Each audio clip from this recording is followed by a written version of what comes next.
quero convidá-los nessa manhã a abrir o Evangelho de João. Nós vamos ver um destes encontros desse pastor de pessoas.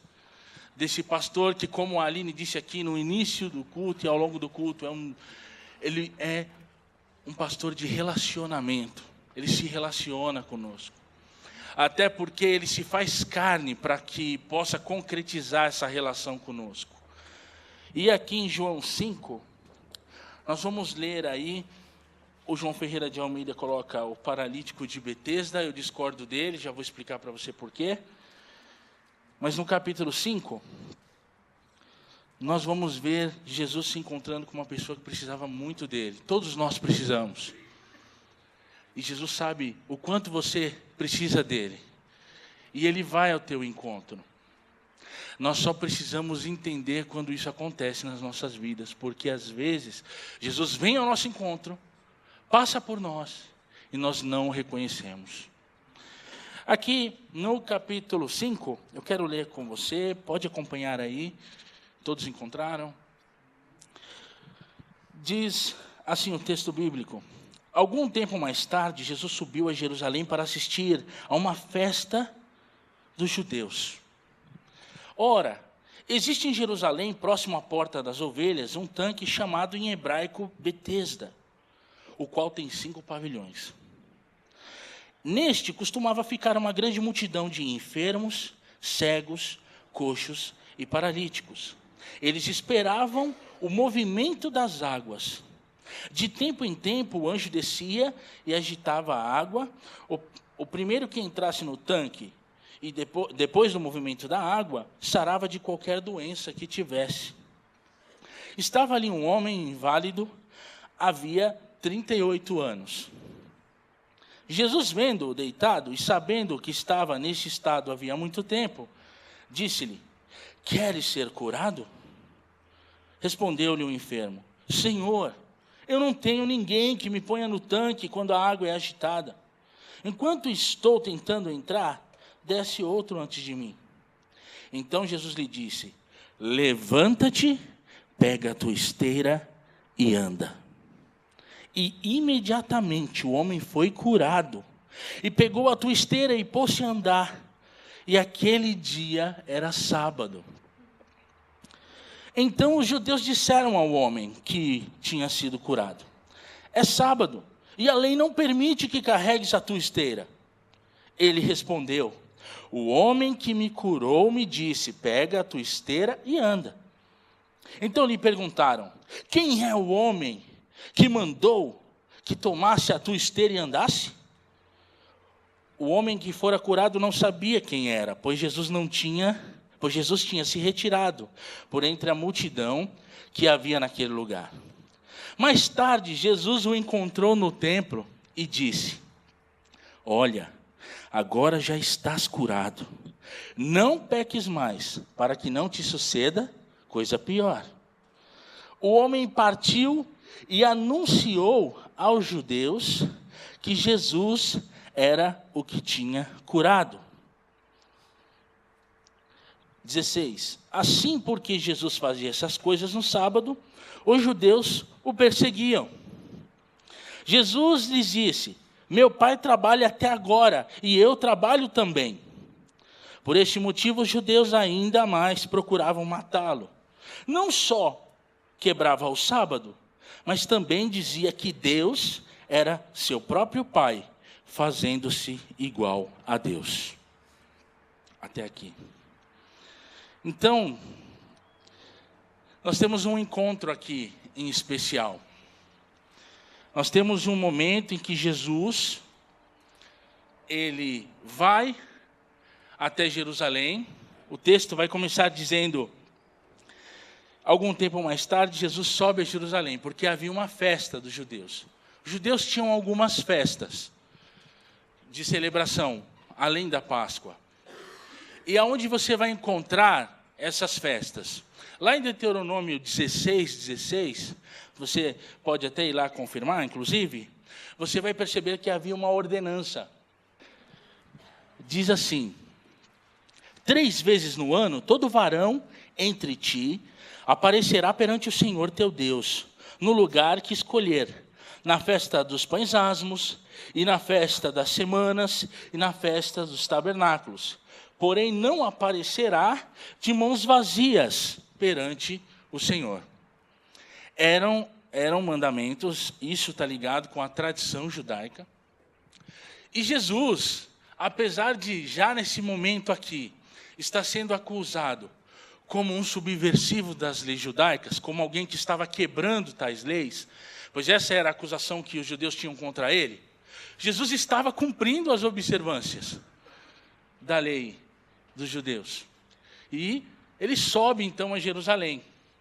Quando haviam essas festas, vamos pensar um pouquinho no nosso contexto, porque para a gente poder entender melhor o que está rolando nessa cena aqui, a gente precisa entender o que está acontecendo nesse período histórico. E quando Jesus sobe, todas as festas que aconteciam em Jerusalém nessa época eram importantes. Não só porque Jerusalém era um centro religioso muito importante nas províncias e nos países vizinhos, tanto que vinham pessoas de nações diferentes para essas festas. Mas também, nestas festas não se ajuntavam só quem vinha para a festa, mas também pessoas que dependiam dessa festa para ter o que comer. A saber, os pobres que haviam na província da Judéia, Samaria. Eles vinham. Por quê? Porque tinha uma tradição também judaica, chamada Tzedaká, que significa cumprir a justiça. Tzedaká é justiça. E quando um pobre estava no caminho de alguém que estava indo cumprir estes votos das festas, e esta pessoa dizia, Tzedaká, esta pessoa tinha que tirar alguma coisa e entregar para aquele que faltava. O Tzedaká era um cumprimento, ele fazia parte dessa tradição. Então, não era uma opção dos judeus doar ou não. Estava dentro da lei, eles precisavam ajudar o pobre, o necessitado, o excluído. Pois bem, por conta disso, o que os pobres das províncias faziam? Se reuniam em volta do templo. Por quê? Todos iam passar por ali. E eles iam conseguir garantir, pelo menos naquele período de festas, o que comer. Então nós começamos a imaginar que quando Jesus está subindo para Jerusalém, o quanto de pessoas em extrema pobreza estavam cercando a região do templo. E haviam regiões que eram até interessantes de se passar, não haviam muitos pobres. As portas principais de Jerusalém, por exemplo, não tinham muitos pobres, por conta que os romanos evitavam o acúmulo de pobres nestas portas para que elas fossem de acesso livre àqueles que vinham para o templo. Mas haviam lugares onde se aglomerava uma maior quantidade de pessoas carentes. E esses lugares eram estes tanques, porque não haviam só um tanque. Lembra que tem uma outra passagem do Evangelho que fala sobre um tanque chamado Siloé? Aqui você tem um tanque chamado Betesda. E se você pegar a lista, você vai ter um tanque de Benjamim, e você vai ter um outro tanque chamado Probático, que é esse que está falando aqui, que na tradução do João Ferreira de Almeida está Porta das Ovelhas, que na verdade, lá no grego está Probatiké. É o quê? É o tanque das ovelhas. É onde se lavavam as ovelhas que iam ser imoladas no templo em sacrifício. Ficava próximo, era um pavilhão do lado. Então, esse tanque de Betesda, ele estava colado com esse pavilhão onde se lavavam as ovelhas para o sacrifício. Interessante porque você tem ali um tanque para os animais e um tanque para os excluídos. Por quê? No templo havia uma importância, uma observância da lei, que era a questão da pureza e impureza. Isso era primordial para quem era judeu observar, a questão da pureza e da impureza. Isso determinava todas as relações culturais, sociais e religiosas de quem se declarava judeu. Porque a pureza era o estado no qual, poderia se estar diante da presença de Yahvé, de Deus. Porém, se algo te trouxesse alguma impureza, você não só se contaminava com aquele pecado da impureza com quem você se contaminou, ou com o quê, mas isso lhe impedia de ter acesso ao templo. E naquela época, qualquer tipo de enfermidade era relacionada à impureza. Enfermidade estava relacionado intrinsecamente ao pecado, na teologia judaica. Se você está passando uma enfermidade, é porque em algum momento ou você ou seus pais pecaram. E agora esse pecado está sendo visitado através dessa enfermidade. Então, pessoas enfermas entravam nestas festas para cultuar a Deus lá em Jerusalém? Não. Então, nós temos uma religião judaica que está fazendo uma divisão entre o que ela acredita ser puro e o que ela acredita ser impuro. Pois bem, lá vem o filho do Zé da Carpintaria de Nazaré. Você conhece o filho do Zé da Carpintaria de Nazaré? Jesus. Jesus era tão humilde que quando os soldados romanos tiveram que pegá-lo lá no Getsêmani, fazendo um parêntese, eles precisaram combinar com Judas um sinal. Judas precisou beijar o rosto de Jesus para eles saberem quem era Jesus. A gente vê essas cenas, né? Eu estava assistindo algumas coisas esses dias, assim. Eu gosto de ver essas encenações a respeito da Bíblia, não só para ver o quanto o pessoal faz a licença poética acontecer, como também o quanto isso está relacionado ou não com os textos bíblicos. E a gente sempre vê assim, os discípulos com umas roupas, cor um pouco mais escura e mais suja, e a roupa de Jesus está sempre ou branca, mais limpa do que a deles. Irmãos, não era assim não. Olho azul, cabelos longos, né? Uma região praticamente vizinha do Egito, do continente africano, e você tem um Jesus com a cutis sueca. É complicado, né? É um pouco daquela imposição histórica, porque nós também temos uma imposição histórica europeia, né? Nós, na América Latina, a gente passa a ver a história a partir do olho do europeu, né? Então, Jesus ele não vai ser igual ao latino-americano, né? Ele não vai ser igual ao africano, ele vai ter que ser igual ao europeu. Tá mais para filho de Odin, se der um martelo na mão, você confunde. Fala, opa, é uma franquia da Marvel. Pois bem, Jesus está subindo, sem martelo de Odin, sem roupa alva mais que a neve, um judeu comum entre os judeus comuns. Claro que Jesus não era um judeu comum. Mas a aparência de Jesus, o próprio Isaías vai dizer, ele não tinha nada que fizesse alguém dizer, ele é diferente, ó. Ele é melhor. Porque uma coisa que nós temos que aprender com Jesus é a kenosis.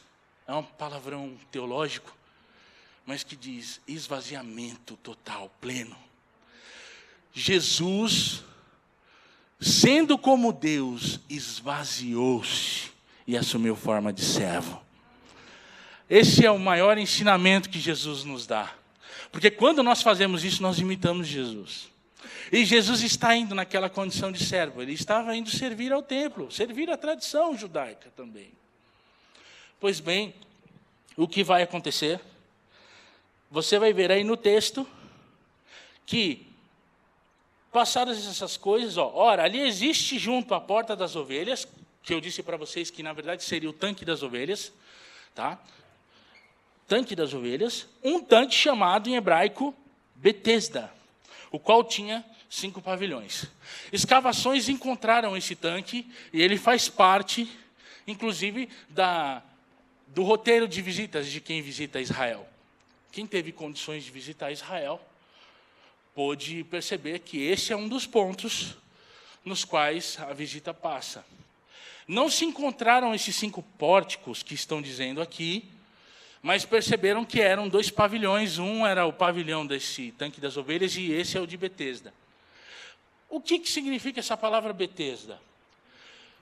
No hebraico, Betesda significa casa de misericórdia. Beit, casa, Hesdah, ou Hesed, misericórdia. No caso aqui não é hebraico. Aí no seu texto está escrito hebraico. Mas na época a palavra Betesda estava em aramaico, porque era a língua que se falava nos tempos de Jesus. Não era mais o hebraico de Moisés, que era um hebraico massorético, era um hebraico herdado lá de Abraão. E o que tem a ver, ou por que eu fico procurando o saber desse nome? É muito interessante você entender que o nome daquele lugar era chamado de Casa de Misericórdia. Porque o que vem no nosso coração quando a gente ouve a palavra misericórdia? E está muito ligado com isso, inclusive, coração. Misericórdia. A própria etimologia da palavra, se você desmembrar a palavra, você vai ver misericórdias, ou a miséria do coração, o sofrimento do coração. Misericórdia, quando eu digo, eu tenho misericórdia para com outro, eu estou dizendo, eu estou sentindo no meu coração a miséria do coração dessa pessoa. Misericórdia é você tentar se colocar na situação de miséria do outro.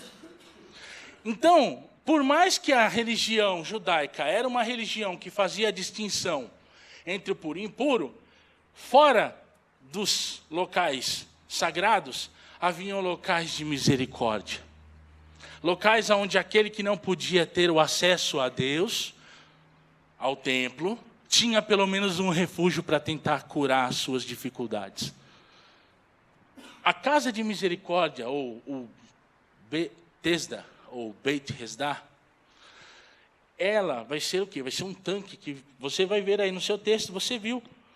Estava cheio, olha só, no versículo 3. Neste jazia uma multidão de enfermos, cegos, coxos e paralíticos. Então, é praticamente uma visão, se a gente for atualizar agora, do SUS. É um SUS, era um SUS. É a UPA. Essa aqui está mais para OPA. Opa, o que é isso? Você tem o quê? Um local que ele tenta, no mínimo das condições, dar um respiro de vida para quem está lá. Não é o melhor, não é o convênio plus, mas o apartamento individualizado, com acesso a helicóptero lá no convênio, mas também tem lá a bezetacil por enquanto. Tem lá o médico dizendo que é virose o que você tem. Que todo mundo fala, eu vou no SUS, tudo é virose. E lá tinha também uma tradição que vai ser explicada nesse versículo 4. É importante nós dizermos que este versículo 4, ele explica uma tradição que havia acerca daquele local. Betesda, na verdade, era um dos melhores tanques de misericórdia, porque justamente por conta desse versículo 4, havia uma tradição que nesse tanque um anjo do Senhor vinha, se banhava nas águas, e quando essas águas eram agitadas nas primeiras horas da manhã, o primeiro que descesse a estas águas era completamente curado do que tivesse. Irmãos, vocês têm noção o que é você ter uma tradição como essa, uma informação como essa, numa situação onde você tinha um clero e uma classe média no período do judaísmo que não chegava a 20%, quase, e você tem quase 80% da população na pobreza, porque era discrepante a questão social nessa época. Se você ler os escritos de Flávio Josefo, você vai perceber que haviam alguns judeus que faziam uso da corte, tinham uma boa relação com Roma, mas era Roma e alguns judeus que tinham esse privilégio. A grande maioria era pobre, era empobrecida, aliás. Ninguém nasce pobre, sabia? Ele é empobrecido. E essa população empobrecida por um sistema estava ali porque sabia que naquele tanque tinha uma tradição de um anjo que agitava as águas e poderia resolver o problema delas. Imagine o impacto que isso gerava nas pessoas. A esperança, a vontade de mudar. Pensa quantos quilômetros alguém andava para poder chegar nesse tanque. Pois bem, um dos personagens que fez essa peregrinação e que vivia essa realidade, está aqui descrito no texto. No versículo 5, você vê ele. Estava ali um homem inválido, havia 38 anos. Esse versículo, na minha Bíblia está assim, estava ali um homem, vírgula, inválido há 38 anos. Por que eu digo vírgula? Porque senão você pode pensar que ele estava no tanque há 38 anos, que é o que muita gente prega e diz. Mas se você respeita essa vírgula, você pode perceber que é um homem que estava ali e havia 38 anos que estava enfermo. Então ele podia ter ido ali o primeiro dia, o segundo dia, ou ele podia ter ido 2 anos, já está ali há 10 anos. Mas não significa necessariamente que ele estava ali os 38 anos. Mas a enfermidade dele estava em seu corpo há 38 anos. Isso você pode dizer com clareza, que é o que o texto está dizendo. E por que ele não é paralítico? E aí entra aquilo que eu falei no começo, que eu discordo desse título aqui. Porque no texto, em grego, você não acha a palavra paralítico. Você vai achar a palavra asteneia, que é a palavra aplicada à pessoa enferma. Se tivesse a palavra paralítico, ela teria que estar escrito paralíticos, porque é uma palavra muito próxima até do português.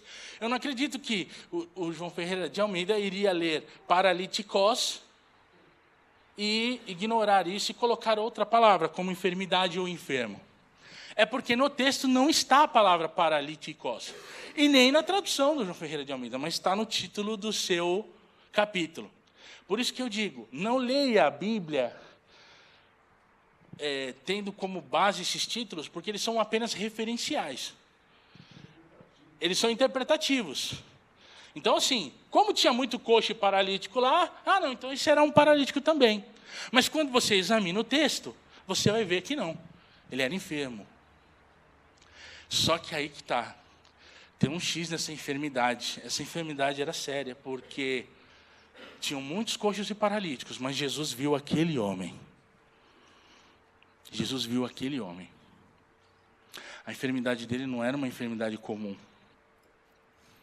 E nós vamos ver aqui no texto. E vendo deitado e sabendo que estava nesse estado havia muito tempo, disse-lhe: queres ser curado? Pensa, aquele homem foi lá para ser curado pelo tanque de Betesda. E aí surge quem? O Thor? Não. O Jesus com a roupa mais alva que a neve? Não. Aparece um Jesus judeu, entre judeus que estavam ali, uma multidão, uma pessoa que para aquele homem era comum. E aí o que esse judeu comum, aos olhos do homem que estava enfermo, vai dizer: queres ser curado? Aí eu creio que esse cara falou assim: bom, das duas uma, esse judeu deve estar se propondo a me ajudar a ser curado no tanque. Tanto é que você vai ver aí no versículo 6. Olha aí. Aliás, no versículo 7. Respondeu-lhe o enfermo: Senhor. Ele percebeu que... Aqui você tem Senhor, né? Aí você fala: ele reconheceu que era Jesus. Não. Ele sabia que Jesus era um mestre. Por quê? Provavelmente Jesus não estava sozinho. Percebe que você tem que tentar criar a cena. Provavelmente ele viu que os discípulos estavam com ele. Ele falou: ele deve ser algum rabi, que é a palavra. E aí ele vai dizer: Senhor, ou mestre, não tenho quem me ponha no tanque quando a água é agitada. Enquanto estou tentando entrar, desce outro antes de mim. Ele está dizendo: e aí, você vai me ajudar a fazer isso? Porque ele tinha já condicionado a sua cura ao tanque. Este homem estava condicionando a sua cura ao tanque. Isso traz para nós um pensamento interessante, porque muitos de nós podemos estar diante de Jesus, condicionando a nossa cura a qualquer outra coisa, por não reconhecê-lo. Nós vemos uma sociedade cristã brasileira corrompida, a qual você e eu temos que dar N explicações quando dizemos que somos evangélicos, porque há uma multidão de pessoas em torno de tanques, esperando a agitação para serem curadas. Você já reparou que os lugares que promovem agitação estão lotados? Os cultos que não têm substância bíblica, mas tem uma agitação, uma festividade, alguma coisa extra, eles estão cheios de pessoas. Ou os que estão promovendo uma cura milagrosa num estalar de dedos, eles estão cheios de pessoas. Estes são os tanques de Betesdas da nossa atualidade. Pessoas estão em volta desses tanques, esperando o momento de serem curadas. E Jesus está entre nós pelo teu Espírito Santo. E muitos vão passar essa vida acreditando que estão salvos e não estão. Que encontraram Jesus, mas não encontraram. Na verdade, o que encontraram foi um tanque. Né? Então, Jesus precisava mostrar para aquele homem que o ponto de vista dele estava errado. E Jesus está fazendo isso conosco nessa manhã, porque quando nós lemos esse texto, Jesus está nos vacinando de não cairmos nesse mesmo equívoco, em colocarmos as nossas esperanças num tanque de Betesda que idealizamos. É a oração do fulano de tal que é forte às X da manhã, é a toalha ungida do fulano de tal, é o copo com água perto do rádio, sim ou não? E aí vai. Eu quero dizer para vocês, irmãos, nós temos uma facilidade de estar no tanque de Betesda, sabe por quê? Porque eles estão acessíveis. Igual em Jerusalém, estava acessível. Eles se colocam acessíveis. Porque a religião na época era tão excludente que ela falava, vamos deixar bem acessível para eles não quererem entrar aqui dentro. Sabe quando Jesus vira para os fariseus e diz assim, vocês atam fardos tão pesados que vocês não carregam e não vão entrar no céu e vocês colocam sobre essas pessoas e vão deixar com que elas também não entrem? Era disso que Jesus estava falando. Uma imposição que oprimia, que excluía, que dividia. E aí Jesus vai entrar nesse lugar. Jesus poderia ter ido por uma entrada principal, lembra? Que era bem melhor. Não ia se encontrar com um pobre. Sabe aquela síndrome de Caco Antibes, o personagem que o Miguel Falabella fazia no Sai de Baixo? Eu tenho horror a pobre, né? Tem que morrer. Apesar que Jesus falava também que a gente tinha que morrer. Ele fala que a gente tem que morrer também, mas de um outro jeito, né? Era um asco. Muitos evitavam passar por esses tanques. Jesus não. Porque Jesus também diz, eu não vim para os que estão sãos, mas eu vim para os que estão doentes. Jesus, e eu glorifico a Deus e dou graças a Deus, que Ele veio para os doentes, senão Ele não teria me alcançado. Ele não teria nos alcançado. Se Ele escolhesse vir para os sãos, nós não teríamos sido escolhidos. Mas Ele veio e nos trouxe a cura. E não foi a cura de Betesda, foi a cura da sua palavra. Jesus faz algum ato aqui? Ou pega ele, põe no tanque, dá uma afogada assim, opa, não limpou direito, puf, de novo. Não! O que Jesus faz? Jesus profere a sua palavra. Quer ser curado na atualidade, para sempre, em todo momento da sua vida, em qualquer adversidade que você estiver passando, ouça a palavra, porque a palavra é que cura. É a palavra. Era curado pela palavra. E Jesus vai dizer, levanta-te, pega a tua esteira e anda. E aí o versículo 9 vai dizer, e imediatamente o homem foi curado. Em algumas traduções que eu acho bem legal, na revista atualizada, você vai ver aí, o homem se viu curado. E aqui entra uma tese minha da cura que esse homem precisava. Essa cura não necessariamente ou enfaticamente uma cura externa, uma cura do corpo. Apesar de que o corpo já sofria os efeitos dessa enfermidade, mas a enfermidade desse homem era mais profunda, ela estava na alma. Como é que eu sei isso? Ou como é que eu cheguei a essa conclusão? Porque quando você vê uma pessoa que ele precisava se ver curado, e tem uma palavra que eu até separei ela aqui, chamada hugies, que significa completo, normal, inteiro. O homem se viu inteiro. Ele já não estava se enxergando inteiro mais. Ele já se enxergava como um inválido. Ele já tinha assumido a identidade de inválido. Essa é a expressão que a gente tem que dar para esse homem. Ele já acreditava que ele já era. Ele estava ali. O lucro dele era se alguém colocasse ele no tanque. Senão, ele já tinha se colocado como um inválido. Ele assumiu a identidade de sua invalidez. E quando alguém assume a identidade de uma enfermidade, isso vai para a alma. Isso, na verdade, vem da alma. Porque quando você se enxerga como uma pessoa inválida, você assume isso na sua identidade. Jesus, quando olha para aquele homem, ali já começa a cura dele. Sabe por quê?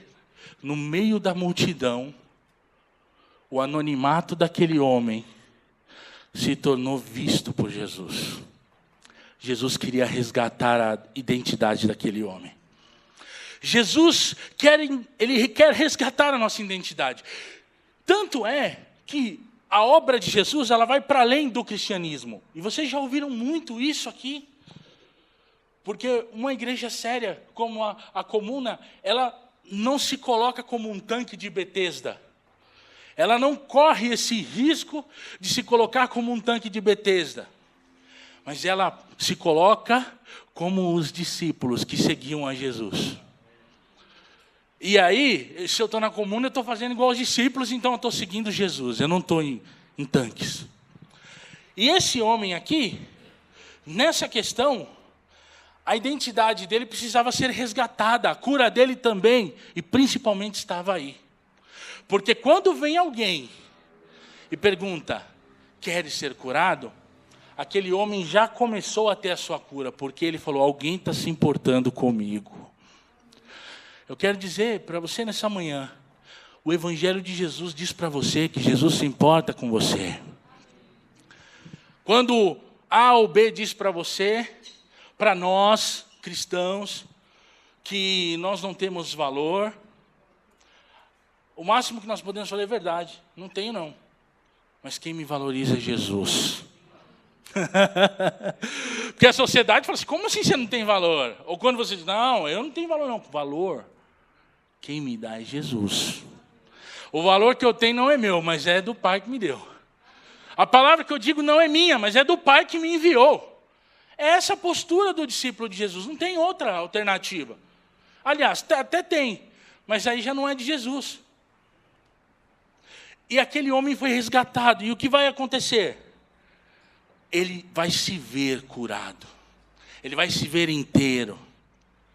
E eu quero dizer para você, nessa manhã, que Jesus, ele vê o nosso interior. Ele vê a gente na nossa totalidade. E graças a Deus por isso, porque nós, seres humanos, o pecado tem a natureza de nos mostrar onde está a planta que vai cobrir a nossa nudez. O pecado tem essa capacidade. Ele já te coloca nu e já te mostra onde você vai usar tal folha para cobrir a sua nudez. O pecado tem essa característica. Não só te colocar na nudez, mas te fazer escondê-la. Porque para o pecado se manter lá, ele tem que ser escondido. Mas Jesus, ele vê e ele vai curar o pecado. E vai restaurar a alma e essa vai restaurar o corpo. Então, a verdadeira cura desse homem, ela não foi vista no exterior, ela foi vista no seu interior. Ele se sentiu resgatado. Só que, aí nós vamos ter um problema, que Jesus vai fazer isso quando? No sábado. Quem era Jesus diante do Império Romano e dos judeus? Socialmente, ele era um subversivo, que estava com alguns seguidores ali, eram chamados de seita dos nazarenos. Esse homem está começando a mexer com a religião, nós precisamos pegar esse homem, tirar ele daí. Os judeus já começavam a tentar matá-lo, eles queriam algum argumento para tirá-lo de cena. Porque ele começou a questionar questões que já eram tidas como verdades impostas pela religião da época. E aí o que vai acontecer? Esse homem vai pegar a esteira, a cama, maca, depende da tradução que você escolheu, e vai começar a andar. Só que no sábado havia, na tradição judaica, o guardar o sábado. Aonde está isso? Eu sempre quis saber onde está esse mandamento. Deuteronômio 5:12. Se você quer saber aonde, até algumas religiões atuais se apoiam para guardar o sábado, Deuteronômio 5:12. Vai dizer lá que o sábado ele deve ser guardado. Vai estar escrito assim: guarda o dia de sábado para o santificar, como te ordenou o Senhor teu Deus. Então, assim, o seu sábado só é santo se você guardar ele. Se você trabalhar, você descumpre esse mandamento, peca contra Deus, torna-se impuro por isso, e o seu sábado está desgraçado. Então, para o judeu, Jesus estava ensinando o quê? Esse povo a desgraçar o sábado, a quebrar esse mandamento. Pelo menos era o que eles queriam fazer com que as pessoas entendessem. E aí, o que vai acontecer? Você vai ver aqui. Então, os judeus disseram ao homem que tinha sido curado: é sábado. A lei não permite que carregues a tua esteira. Aí, sabe o que aconteceu? O cara se viu pego ali numa situação, calça curta. E agora? E aí o que vai acontecer? Eles vão dizer para ele: você está quebrando o sábado. Quer dizer, eu acabei de ser curado, agora eu estou em pecado de novo, né? O que eu faço? O que eu faço agora?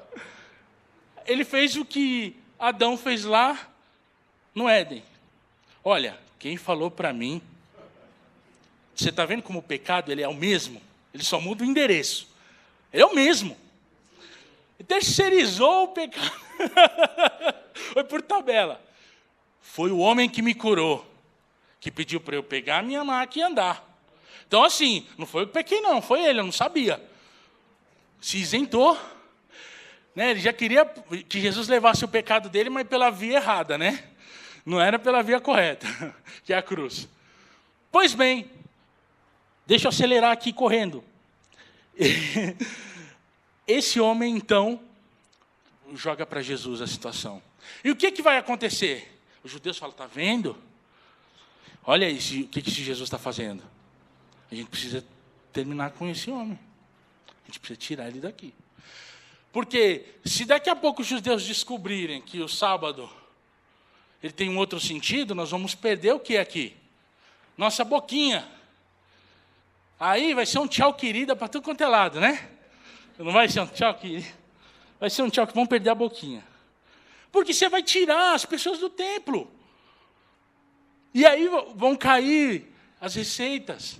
Você percebe que a religião opressora, que se coloca como tanque de Betesda, ela não dá cura, ela cria meios de cura intermináveis para que a pessoa não se cure completamente, mas esteja dependente, escrava daquela ideologia religiosa excludente que tira o reino de Deus das pessoas. Oprime, é uma opressão. E aí o que vai acontecer? Versículo 12. Quem é o homem que mandou que tomasse a esteira? Começou aqui o inquérito. Começou aqui, não era a Operação Lava Jato, aqui é a Operação Betesda. Para saber quem era que estava desviando o recurso do templo aqui. Quem é que está desviando? E o homem na delação premiada aqui, ele vai dizer que ele não sabia quem era. Não tinha vazado o áudio ainda, ele não sabia quem era. Pois Jesus tinha se retirado da multidão. Jesus, Elias Caimã, não. Se retirou da multidão. Condução coercitiva, exatamente. Jesus fugiu da condução coercitiva. Na verdade, aqui a Bíblia está dizendo que Jesus se retirou da multidão. Sabe por que ele não sabia o nome de Jesus? Porque Jesus fez uma coisa que pouca gente faz. Porque quando a pessoa faz uma coisa boa, ela quer ser lembrada por aquilo que ela faz. Isso é coisa do ser humano. Foi eu que fiz. Foi eu que fiz. Jesus não.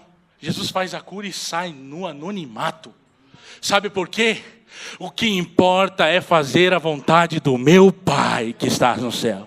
E quando eu imito Jesus, a pessoa não olha para mim, não é o nome do fulano que está à frente, mas é o Espírito Santo de Deus que está em nós que faz. É por isso que você é identificado como filho de Deus. Porque não é você, mas é o Espírito do Senhor que opera em você. E aí, esse anonimato é o mais delicioso que tem. Porque como o reino de Deus faz muito milagre, e esse milagre está rotulado como anonimato, você faz parte de todos os milagres que Jesus faz com a sua igreja, porque você é a igreja com o Senhor. Quando você passa a reivindicar o que você faz, você só vai reivindicar aquilo que você fez. Quando você se coloca na condição de anonimato do reino, tudo que o reino de Deus promoveu na terra, você faz parte. Por isso que ser anônimo com Deus é ter muito mais prestígio do que ser rotulado pela sociedade. E Jesus é anônimo aqui. Ficou difícil de delatar. Não deu nem para vazar o áudio. Ok, mas mais tarde Jesus faz o quê? O encontra no templo. Olha Jesus ainda respeitando a questão de além da festa você tinha aqui no templo. Jesus era judeu. E não estava lá para descumprir judaísmo, não. Estava lá até para cumprir também. É o que Jesus nos ensina. A gente tem que entender que Jesus ele não queria criar nenhuma condição que gerasse um problema, até porque ele não poderia ser revelado nesse momento ainda. E, ao mesmo tempo, ele cumpria o mandamento. E o versículo 15, então, aliás, 14. Mais tarde, Jesus se encontrou no templo e disse, agora já estás curado. Não peques mais. Aqui você tem o porquê, aqui nós reforçamos aquela tese de que havia algo dentro daquele homem. Porque se era uma coisa só física, Jesus ia falar, veja que já estás andando, ou que o seu corpo já está... Não, Jesus diz o que aqui? Olha, agora já estás curado. Não pequeis mais, para que a consequência disso não seja pior. O que aconteceu com aquele homem? O que acontece com o ser humano, nós somos falhos. Por mais que foi Jesus que nos curou, nós somos falhos, nós erramos. Aquele homem vai cometer um erro logo em seguida. Porque Jesus vai falar com ele, e aí ele vai identificar Jesus, e o que ele vai fazer? Ele vai lá para os judeus e vai dizer quem foi que o curou. Alguns vão dizer que ele pode ter feito isso na inocência, sem querer. Mas bons indícios aqui indicam que ele foi lá com a intenção de se livrar ainda daquela culpa de quebrar o sábado. Porque ainda estava sobre ele a culpa, porque como ele não provou que aquele homem que havia pedido para ele quebrar o sábado existia, a culpa ainda estava sobre ele. O que ele foi fazer diante da religião? Se limpar numa delação premiada e colocar uma pessoa no lugar. E aí ele entrega Jesus. O nosso pecado, isso os reformadores sempre disseram, e nós também temos que pensar que o nosso pecado leva Jesus à cruz novamente.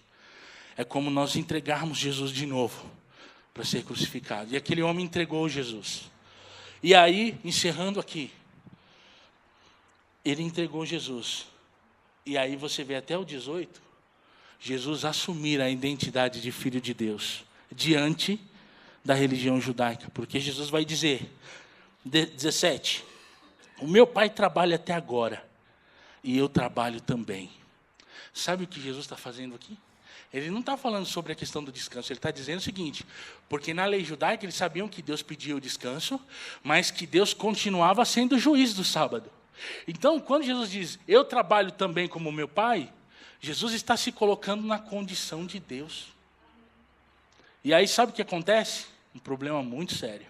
Aí só vai engrossando a lista de problemas para ele. E aqui, para nós fecharmos. E por esse motivo, os judeus ainda mais procuravam matá-lo. Não só porque quebrava o sábado, mas também porque dizia que Deus era seu próprio pai, fazendo-se igual a Deus. Os tanques de Betesda estão diante de nós. Que nós possamos entender que é só Cristo. Foi dito aqui nessa manhã, João 8:32, e conhecereis a verdade vos libertará. O 36 vai dizer, se o Filho vos libertar, verdadeiramente sereis livres. A religião não queria isso, mas eu digo para você nessa manhã, a nossa verdadeira religião, a Bíblia diz, é cuidar das viúvas, é cuidar daqueles que são enfermos, que são marginalizados, que estão nos tanques de Betesda, e dizer, olha, quer ser curado? Eu te apresento a palavra de Jesus. O Evangelho vai curar as pessoas através de você. Que nós nessa manhã possamos guardar isso. Que o verdadeiro encontro com Jesus, Martin Buber, um filósofo judeu, muito importante. Martin Mordecai Buber escreve um livro chamado Eu e Tu. Tem um outro também chamado Eclipse de Deus. E Martin Buber, num período de guerra, vai escrever a importância de Deus nesse momento. E ele vai dizer, verdadeira vida é encontro. O que ele está querendo dizer com isso? Eu só consigo entender a verdade que há na vida quando eu encontro o outro. Porque quando eu estou sozinho, individualizado, eu não tenho provas de que eu existo. Eu só existo a partir do outro. Sabe quem colocou na nossa mente que a gente tem que viver sozinho? O pecado. O pecado é o verdadeiro individualizador do homem. Deus, até para criar o homem, fez isso em comunidade, com a Trindade Santa. Nós precisamos entender que Jesus também não estava sozinho. Ele foi reconhecido mestre, porque ele estava com os discípulos. Que nós entendamos que o sentido de ser comunidade de Jesus é tirar as pessoas que estão nestes tanques que a vida tem oferecido, como promessa de cura, pela palavra de Deus, que é o Evangelho que é em nós. E fazendo assim, nós vamos imitar aquele a quem nós servimos, a quem nós amamos, e que não se coloca como o nosso Senhor apenas, mas principalmente como nosso amigo, que é Jesus. E eu agradeço a oportunidade em nome de Jesus.